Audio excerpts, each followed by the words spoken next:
Taunton was struck by horrific acts of violence last night. 3 people are dead and 5 others were injured, some very seriously. My office, in conjunction with the Massachusetts State Police and Taunton Police Department, are in the process of interviewing scores of witnesses and the surviving victims.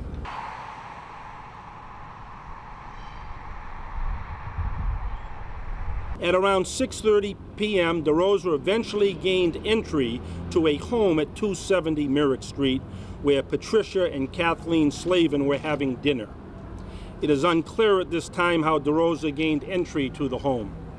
Once inside the home, DaRosa stabbed both women and then ran from the residence.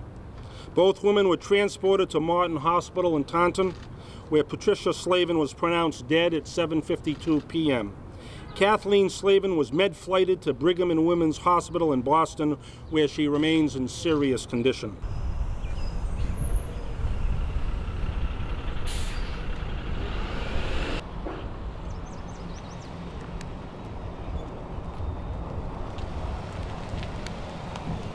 DaRosa then exited the mall before briefly re-entering near Bertucci's Italian restaurant. Once inside the restaurant, DaRosa armed himself with a knife from the restaurant and attacked a waitress, later identified as Miss Sheenah Savoy. Miss Savoy was stabbed multiple times. During the stabbing of Miss Savoy, George Heath, who was having dinner with his wife, intervened in an attempt to stop the assault. Mr. Heath was then stabbed in the head and mortally wounded.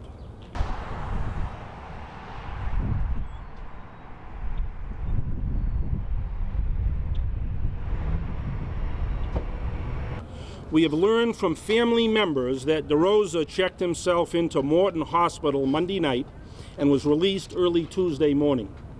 His sister has indicated that he was acting in a disturbed manner and making irrational statements earlier on Monday, and she suggested to him that he needed to seek help. Mr. Heath is certainly a hero, much as the DA described. He stepped up. He prevented a tragic situation from getting worse. He should be commended, and he'll always be remembered for his heroic actions.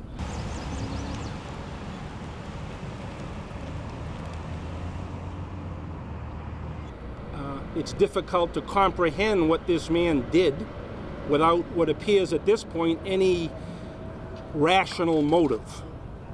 You heard what I just described. Assaulting people, trying to carjack cars, running up to houses, stabbing 2 people who he apparently doesn't even know in the home, driving a vehicle into the mall. It's beyond comprehension what the man did.